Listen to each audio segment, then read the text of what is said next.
Isang malamig na gabi sa Maynila, naglalakad pa uwi ang isang lalaki mula sa gilid ng kalsada, bit-bit ang bigat ng problemang hindi niya alam kung paano haharapin. Kanina lang, tuluyan na siyang tinanggal sa trabaho. 15 taon niyang inalay ang lakas at panahon sa kumpanyang iyon. Pero isang maikling salita lang ang ibinigay sa kanya, hindi ka na namin kailangan. Wala siyang ipon. Sa maliit nilang bahay sa looban, naghihintay ang kanyang inang may sakit, umaasa na may maiuuwi siyang pagkain at gamot. Sa bawat hakbang niya, pakiramdam niya ay parang unti-unting nawawala ang kanyang halaga bilang tao. Habang naglalakad, napadaan siya sa isang panaderya sa kanto. Mainit ang ilaw sa loob at ang amoy ng bagong lutong tinapay ay tila yumakap sa kanya. Hindi niya napigilang mapalunok. Buong araw na siyang walang laman ang tiyan. Sa huli, nanaig ang pangangailangan. Lumapit siya sa panadero at mahina ang boses na nakiusap, "Kuya, kahit isang tinapay lang po. Magbabayad ako kapag nakabawi na ako." Ngunit malamig ang sagot ng panadero.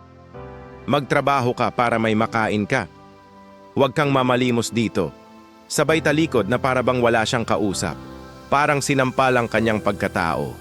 Tahimik siyang lumayo at umupo sa isang lumang bangko sa gilid ng kalsada.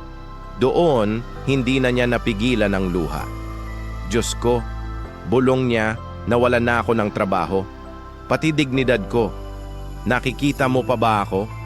Habang nakayuko siya, may munting kamay ang humawak sa kanyang manggas. Pagtingala niya, isang batang babae ang nakatayo sa harap niya. Marumi ang damit, payat, at halatang gutom din. "Kuya, gutom na po ang bunso kong kapatid. May maibibigay po ba kayo kahit konti?" Napatingin ang lalaki sa kanyang bulsa. Isang barya na lang ang natitira, ang huli niyang pag-asa para sa sarili niya sa gabing iyon. Alam niyang hindi ito sapat kahit para sa kanya. Ngunit nang makita niya ang mga mata ng bata, may kung anong gumalaw sa puso niya. Dahan-dahan niyang inilabas ang barya at inilagay sa kamay ng bata. "Pasensya na, ito lang ang meron ako." Ngumiti ang bata, isang simpleng ngiti na parang may dalang kakaibang liwanag. "Salamat po," sabi ng nanay ko. Nagpapadala daw ang Diyos ng tulong sa tamang oras. Napatigil ang lalaki. Hindi siya nakasagot. Pinanood na lang niya ang batang tumakbo papasok sa isang maliit na tindahan sa kabilang kalsada. Ilang sandali ang lumipas, tahimik ang paligid, hanggang sa bumalik ang bata, may hawak na maliit na pakete at isang pirasong papel. Iniabot ito sa kanya, "Para po sa inyo." Naguluhan, tinanggap niya ito, binuksan ang sulat. "Nagbigay ka kahit wala ka nang natitira. Ang paketeng ito ay para sa iyo. Huwag mong kalimutan, hindi kailanman pinababayaan ng Diyos ang kanyang mga anak." Nanginginig ang kanyang mga kamay habang binubuksan ang pakete. Sa loob nito ay sapat na pera, higit pa sa inaasahan niya. Kayang-kaya nitong mapagamot ang kanyang ina at makapagsimula muli. Hindi niya napigilan ang sarili. Lumuhod siya sa gitna ng kalsada, umiiyak, hindi dahil sa sakit, kundi dahil sa pag-asa na muli niyang naramdaman. Sa sandaling iyon, naunawaan niya ang isang bagay na hindi kayang ipaliwanag ng isip lang.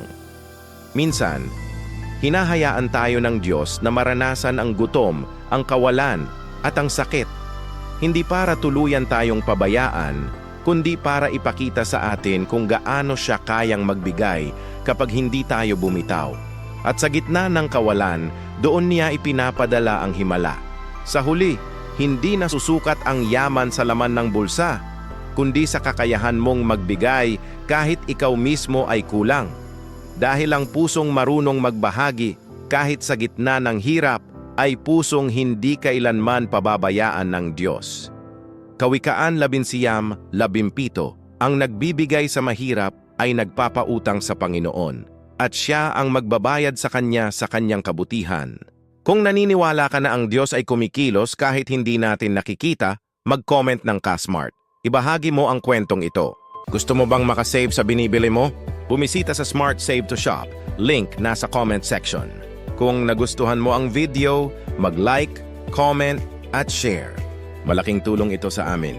Sundan mo rin kami para updated sa bagong videos. Forever bless. God bless. Ingat lagi.